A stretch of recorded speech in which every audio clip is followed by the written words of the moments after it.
Hello and welcome to this new lesson. In this lesson, we'll discuss the critical differences between active learning and passive learning and why active learning is more effective for knowledge retention and understanding. When it comes to mastering a subject, what someone learns is only part of the equation. How one learns, it is crucial to consider as well. In this lesson, we'll dive into two different learning methods: passive learning and active learning. Passive learning, often associated with traditional classroom settings, involves one-way communication from the teacher to the learner. It typically includes listening to lectures or reading textbooks without active engagement. The responsibility to comprehend and assimilate information falls solely on the learner, often resulting in lower levels of retention. Active learning, in contrast, engages learners in the instructional process through various activities such as discussions, projects, and hands-on experiments. It encourages participation and involvement, stimulating conceptual understanding and critical thinking skills.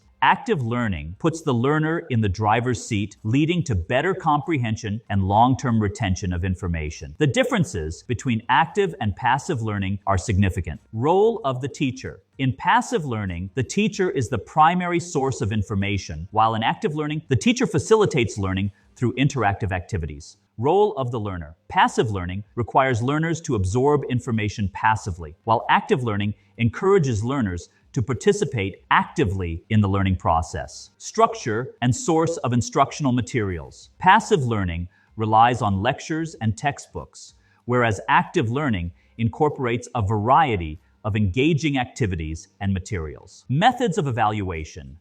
Passive learning often relies on traditional assessments, while active learning allows for frequent feedback and assessment through interactive exercises.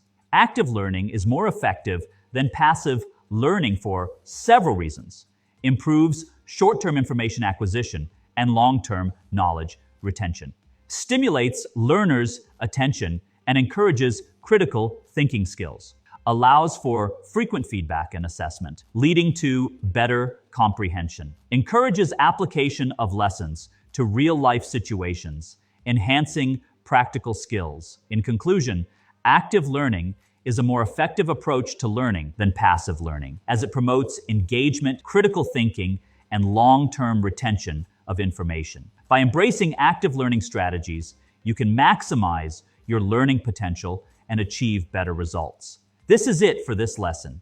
See you in the next one.